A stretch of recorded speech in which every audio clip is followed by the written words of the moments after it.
Hello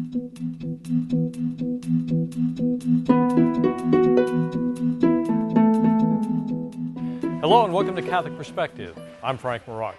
Our program today is going to be at two locations. Second half of the program, we're going to be back in our studio where we're going to be talking about the need for comprehensive immigration reform. But in this first part of the program, we are at Catholic Parish Outreach. We are here just about a week before Thanksgiving, and the need for food from many, many people in our area is great. We're here with Terry Foley, Director of Catholic Parish Outreach. Terry, we come here about every time this year to talk about the need, to talk about what Catholic Parish Outreach and other regional offices in the Diocese of Catholic Charities is experiencing. What are you experiencing right now? We are still experiencing record numbers of over 12,000 people a month, which has been very hard for us to meet that need. We're always in need of more food, more volunteers, diapers. Diapers is a critical thing that we always are running out of. So you mentioned 12,000, more than 12,000. That was for October. You have been running about that number, have you not, for the last couple of months? We have. Unfortunately, it's been the perfect storm this summer starting July 1st. Like we talked about, I think, in an earlier show. We had the unemployment cutbacks and also reductions, and some people lost their unemployment. And food stamps still continue to be an issue that started in February. People are having to wait several months to get their food stamps. So it's been very challenging for all of our community throughout North Carolina. Now, we have talked in the past about sometimes your shelves have been empty. Right now, we're coming up to the Thanksgiving season. We've got Christmas right around the corner. How are you doing as far as keeping the shelves stocked? We are prepared for Thanksgiving. We have stuff pre-packed and boxed for Thanksgiving coming up just to make us serve these huge numbers of people. We're hoping to be able to serve over 300 people a day that week before Thanksgiving. That's what we're preparing for. Christmas, we've not quite prepared for that. We're always in need of more non-perishable food and diapers. We're always in need of volunteers, just like all the food pantries in the community. Yeah, incredible. You get help. Where does your food come from? Now, you get donations from people. You were at my parish, St. Luke in North Raleigh, about a week ago. People were coming there with bags of groceries, for monetary donations, etc. Where else do you get the food from? About 80% of our food is donated to us, and a lot of that comes from the food drives. A lot of it comes from the Interfaith Food Shuttle. About 50% of our food comes from them, all free. But the food that we purchase, because we don't get enough food to provide people a week's worth of groceries, so the 20% we purchase is about $330,000 worth of food for the last fiscal year. Wow. So it takes a lot of money to purchase that food, and that's over half of our budget is the purchase food. As important as actual food coming in here is, you can maximize every dollar you get, can you not? Absolutely. Since we buy wholesale, like all around us, you'll see pallets of food like spaghetti sauce, rice, beans. We can get that for a fraction of the price that you can buy it in the grocery store. For $25, we can feed a family for about a week. Now, we had the opportunity to talk to one of your clients who is here today, Bianca Williams, and let's go to that interview right now. Bianca, you are here at Catholic Parish Outreach, and the reason you are here is because? Well, you know, with everything going the way it is out here as far as the delay in food stamps and, you know, the job populations, you know, people losing their jobs and not being able to keep their jobs, you know, the turnover rate is just horrible. And as far as our food stamps, it's like, say if I was to recertify in March, I probably wouldn't get them until September or December. So it's, you know, with the delay in the food stamps, it's causing us to, and our children, to go hungry. We don't have any food. We're out here trying to find jobs. You know, we're not getting hired. As far as the money coming in, you know, it's very, very hard out here. It's real out here. So, you know, with us being here, Catholic Outreach Parish, you know, they give us a chance to come in, got to get some food in the house, but it still isn't fixing the problem in the delay in the food stamps or not having the food in the home. Now, how long have you been without, how long have you had to struggle without food stamps? I would say since March of 2013, yes. It's horrible. And it's like, without me working, or a father not being there for the kids and everything, you're lost out here. So you're turning each and every way to get some type of assistance or help, and it's like sometimes it's not even there. It's just, Your children are how old? my daughter is 8 months and my son is 2 years old. Well, that's very difficult. Yeah, it is. So this is the second time you've had to come to Catholic Parish Outreach. So it is beneficial that this organization is here to help. It's very beneficial. It is because it's like when they're picking up the slack of out here, if we're not able to get the support that we need for as food, Pampers, clothing, they're here for us. Okay, thank you. You're welcome. Terry, we heard Bianca's story. She had not received food stamps since March. That's 7 months. Is that an unusual story? Unfortunately, it's not unusual. There are people who are still waiting several months to get their food stamps. We've had people come in that still haven't gotten some since February. A lot of it's being cleared up, but there are a lot of reasons that people are recertifying and having delays. So it still continues to be an issue, although not quite as much as it was, say, in August. As important as this Catholic Parish Outreach is to the community of Wake, Franklin, and Johnson counties, as important as it is for people to donate, to help out, you can't operate in here without volunteers. Absolutely. We have volunteers here today behind us. Absolutely. We have 1,600 volunteers, an army of volunteers that makes that possible here. Behind us, a lot of the people you see are from Allscripts. It's a company that this is their team building activity for the day. But we have other groups like IBM, Kohl's, Target, several companies, banks that come here, bring a small team of people and help us run the food pantry for the day. And that's critical for us to have these volunteers. Now, you made mention in one of your emails to people who are on your email list that IBM came in here and was really important a couple of weeks ago, were they not? What were they doing? They helped us pre-pack 25 pallets, huge pallets of boxes that we're going to be giving out the week of Thanksgiving. Otherwise, if we don't have those pre-packed, we can't serve those hundreds and hundreds of people that come through our doors those days. Wow. So they made that possible for us to do that before Thanksgiving. Well, as we discussed, the need is great right now as we're coming into the holidays. The need is extremely great. If people want to donate, they can donate. You'll take the food. You said diapers definitely needed. They can also make monetary donations. What do you suggest? How can they, if they don't belong to a parish that's taking up a collection on your behalf, how can they help? The best thing to do is to go to our website, which is cporaleigh.org.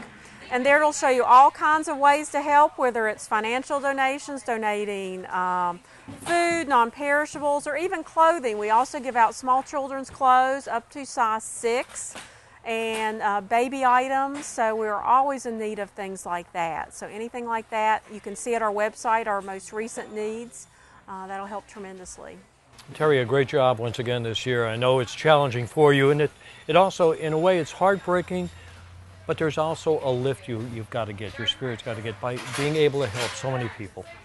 Absolutely. I mean, our volunteers and myself, we get so much out of being able to help our community. And it's challenging and it's sad that we're having to serve 12,000 people enough, but what a blessing that we're able to do that. Okay. Terry Foley, thank you very much. Thank you, Frank. All right. That's it from Catholic Parish Outreach. We return to the studio. Our talk turns to immigration. We'll be back in a moment. NC Catholics, the magazine of the Catholic Diocese of Raleigh. For more information, visit nccatholics.org. Asking folks about marriage. Marriage makes me think of sports. Teamwork, dedication. Okay, let's see what people say. Let's say your marriage is a sport. What sport would it be? Oh, what sport? Basketball. Surfing. Because we've been riding the wave for so long. They have to be a team sport. Definitely teamwork. Ice hockey. Baseball. It lasts a long time and not a lot happens. Ping pong. So why ping pong? Always on our toes, but relaxed and fun. Maybe doubles tennis. So there's a lot of back and forth. A lot of people watching. So how many people are influenced by your marriage? Hundreds? Yeah. I think we could easily fill a football stadium with all the people that we've influenced. And you really think about the ripple effect. One influences the next and the next and the next. It's like a wave. So it looks like a good marriage touches a lot of people. Exactly. A good marriage goes a long way. Want to improve your marriage? For ideas, go to foryourmarriage.org. A message from the Catholic Church. We feed and clothe and shelter the most vulnerable. That's what Catholic Charities have put in my spirit. I learned to have hope. We bring hope and stability and peace in the wake of disaster. Catholic Charities meant to my life a new door opening, a new beginning. We work to end fear and poverty and to speak for those with no voice. It's an answer to a prayer. We inspire dreams and rewrite stories and open our arms wide since 1910. My life is so much better now. We are Catholic Charities. 100 years, 1 billion people, one life at a time.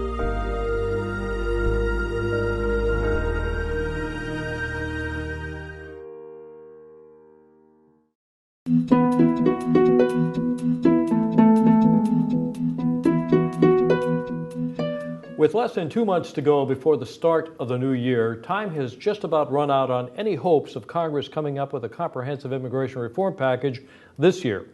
When President Obama was inaugurated in January, there were great hopes that this would be the year that the much-needed reform would be worked out and signed into law. After all, the House members would not have to worry about 2013 being an election year.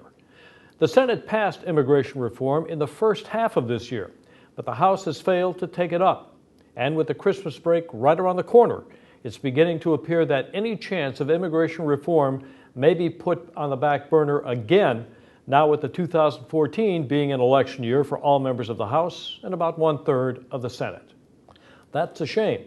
Now, regardless of what side you are on regarding immigration reform, I think most people agree this issue needs to be dealt with by our elected federal lawmakers. The Diocese of Raleigh has a committee that provides consultation on the issue of immigration reform for Bishop Burbidge. The committee comes under the Office of Pro-Life. Now, in this segment of the program, I am pleased to welcome into the program one of the members of that committee, who is also an ordained deacon of the church. Welcome, Deacon Pat McLemoyle. Thank you for having me, Frank. I mentioned that you are an ordained deacon, and when did you become a deacon? When was your ordination? In 2010. 2010. So yes. You were in one of the most recent classes. That's correct. And you minister at Our Lady of the Rosary in Lewisburg. Yes, a beautiful small parish in rural North Carolina, north of Raleigh. Now, in our audience, there are Catholics who know what a Catholic deacon does. There are deacons in other churches. But for our non-Catholic viewers, what is a deacon? What is a Catholic deacon? What's your function? Well, our main function is ordained to the order of service. And so service to the church is our primary function. And so we serve to fulfill the bishop's full role as shepherd of the diocese. We deacons have a special role in service to assist the bishop in his shepherding of the diocese. And you do homilies. What are some of the other functions you do, the liturgical functions? Liturgically, we can serve at Mass and preach. We can perform baptisms, witness marriages. We can conduct the Catholic funeral rites outside of Mass. The one thing that deacons cannot do is celebrate Mass, the formal Mass. Correct. Okay, and again, welcome into the program, and you are here to talk about immigration because I mentioned the committee that the diocese has. It's the Immigration and Poverty Committee. Right. Immigration and poverty, that's interesting. Do you want to talk a little bit about that? Well, they're connected, but our focus has been over the last 2 years really on immigration and mostly education and advocacy. But poverty is also an issue among many immigrant families in our country today. So that's an underlying issue. I think we're going to end up having another committee formed to address poverty more broadly in the diocese.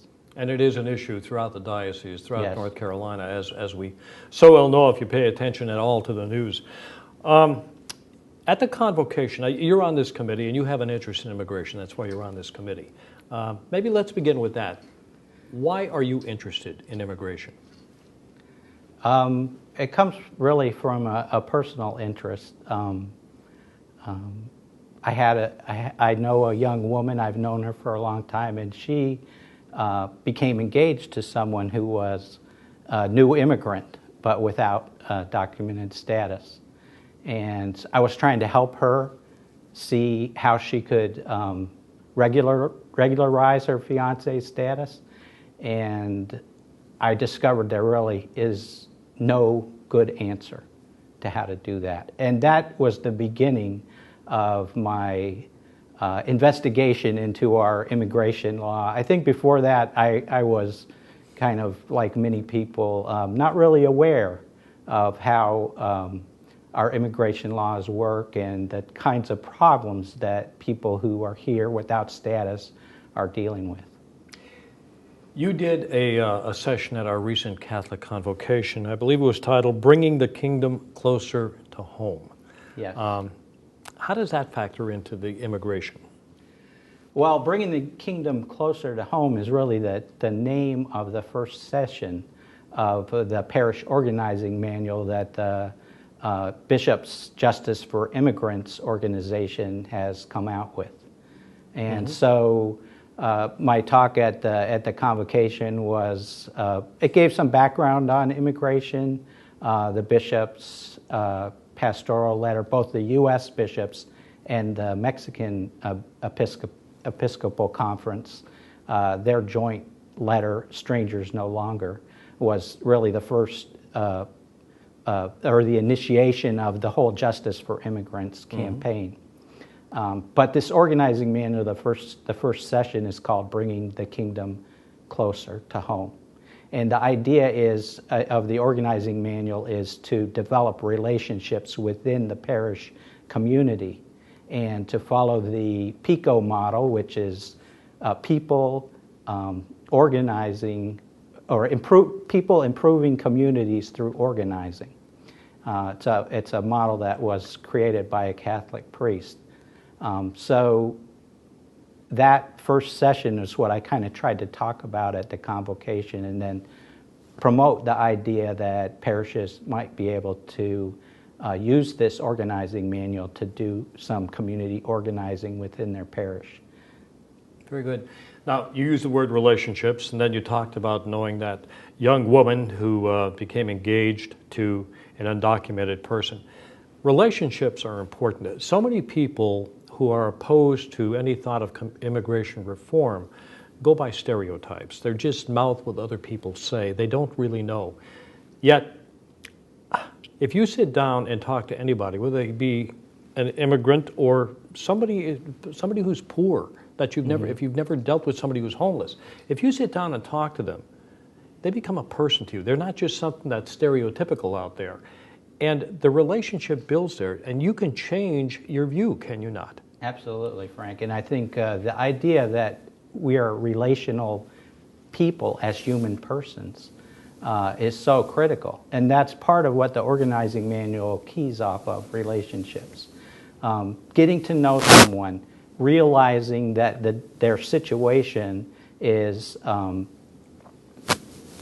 something that you can relate to, you can understand why they made the decisions that they made.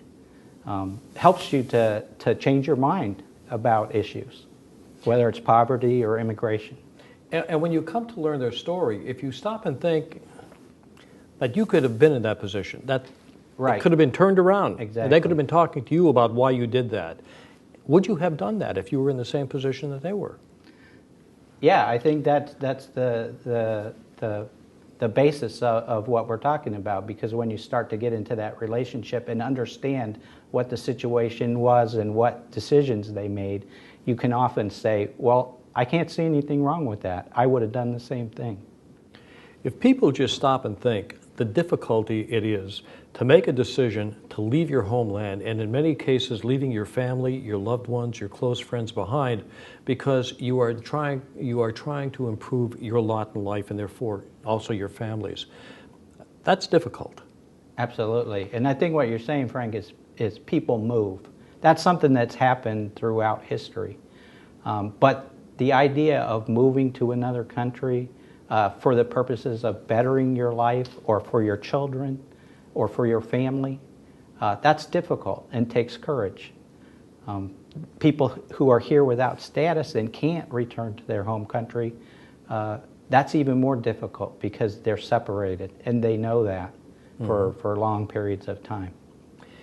The bishops, the U.S. Church, the bishops are not new to this. I mean, immigration has been part of the Catholic fiber and framework for generations and centuries. The U.S. bishops have put out numerous documents throughout the past couple of years. You mentioned Strangers No Longer. And there are key elements that the bishops say need to be incorporated in any immigration reform package. Yeah. I think Strangers No Longer really came out with the 5 key framework elements. And it's important to understand that the church is not a legislator, so the church never is going to tell us what kind of laws to pass or how a law should be written.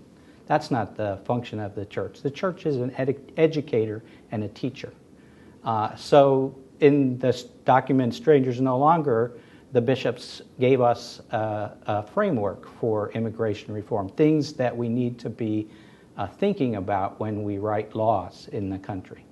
So the 5 framework themes were that people have a right to find employment and sustenance for their families in their home countries. But if they can't find that, the second point is they have a right to migrate. The third one is that sovereign countries have a right to control their borders. The fourth deals with refugees and asylum seekers, who are really a special case of migrants who are fleeing from oppression or violence. And those particular categories of immigrants need to be protected. And then the final theme is that regardless of the person's status, all people need to be treated with human dignity.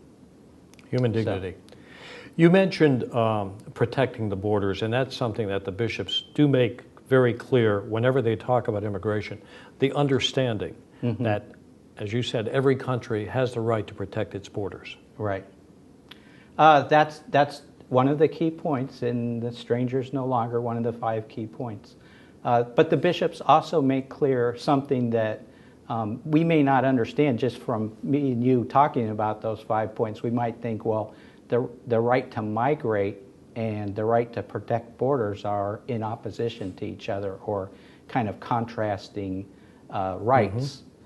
Really, the bishops made clear in their pastoral letter, Strangers No Longer, that those 2 things are complementary, and that countries who have the ability to accommodate migrant flows need to do so to the extent that they can.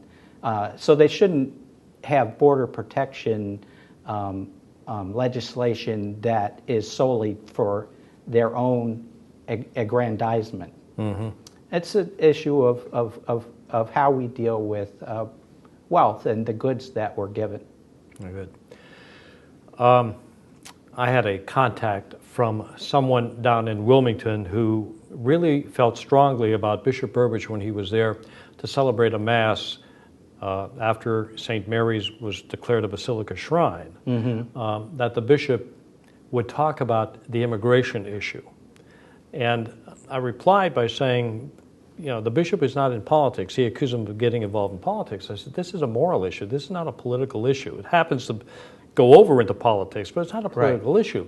I said, this is Catholic teaching, and that's basically what the bishop was explaining, was Catholic teaching, which is his role as a shepherd. Right. I think the bishop in his statement after the Mass there was trying to perform his educational role and make people cognizant of what was going on right now in our legislative process.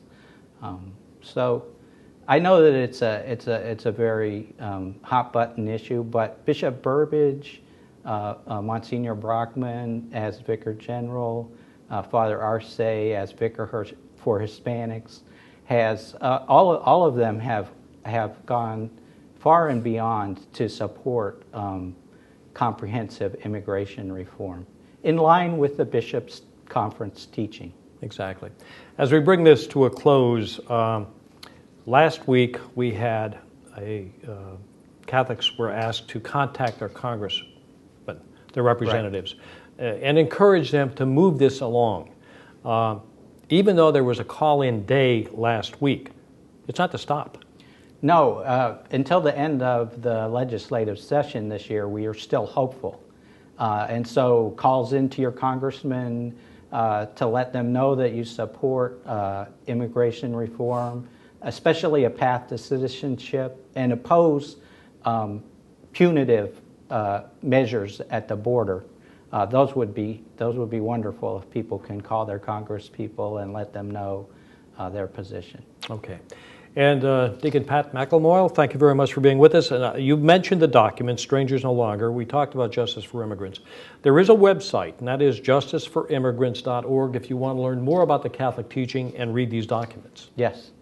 Thank you, Frank. I appreciate your time. Thank you for being here.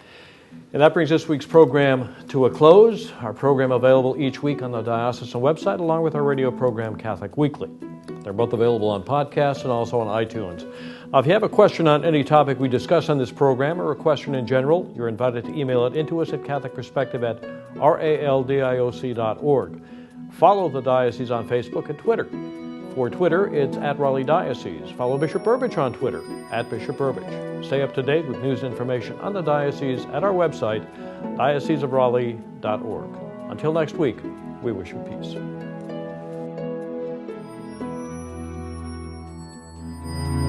Thank you.